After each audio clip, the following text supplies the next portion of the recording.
Okay, folks, buckle up. Texas House has officially approved Senate Bill 10, which mandates that public school classrooms display the Ten Commandments.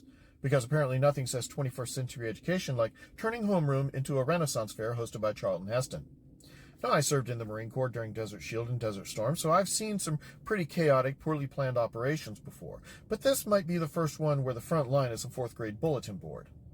Now, let's get something straight right off. I am not anti-10 Commandments. Solid document, pretty tight editing, basically the original terms and conditions.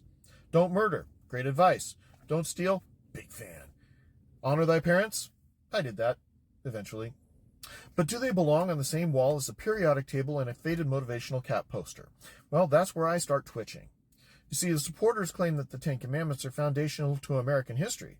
Yeah, sure, in the same way that rotary phones are foundational to texting. They're part of the past, but slapping them up in a government-run school, that's not history. That's a theological PowerPoint that nobody asked for. And let's talk about the whole government endorsement of religion thing. The First Amendment says that the state shouldn't play favorites in the spiritual Olympics. But here comes Texas, diving foot first, ass first, into the baptismal font with a legislative cannonball! This isn't about reinforcing morality. It's about stapling one particular worldview to the front of every classroom like it's a lunch menu. Now, to their credit, some Democratic lawmakers tried to amend the bill. Let's include teachings from Hinduism, Islam, and Buddhism. You know, equal representation, a smorgasbord of moral frameworks. But those were shot down faster than a peace sign at a Leonard Skinner concert. Because apparently we want morality, but only if it's pre-approved by Leviticus. And here's the kicker. Similar laws in other states have already been ruled unconstitutional. But supporters of SB10 are banking on a more sympathetic Supreme Court, because nothing says confidence in your legislation like gambling on a 5-4 decision. Look, I'm a libertarian. I think if your moral compass requires a government-issued cheat sheet, maybe you're missing the point.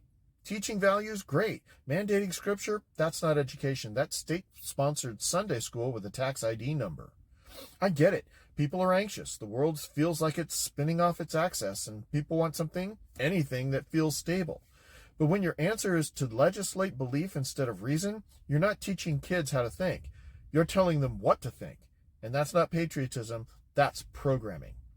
So here's a commandment for you. Thou shalt not use public schools as pulpits. And maybe let's teach our kids how to be good humans without needing divine decor to do it. Because if your moral foundation crumbles without a laminated copy of Exodus 20, the problem isn't in the wall, it's in the wiring.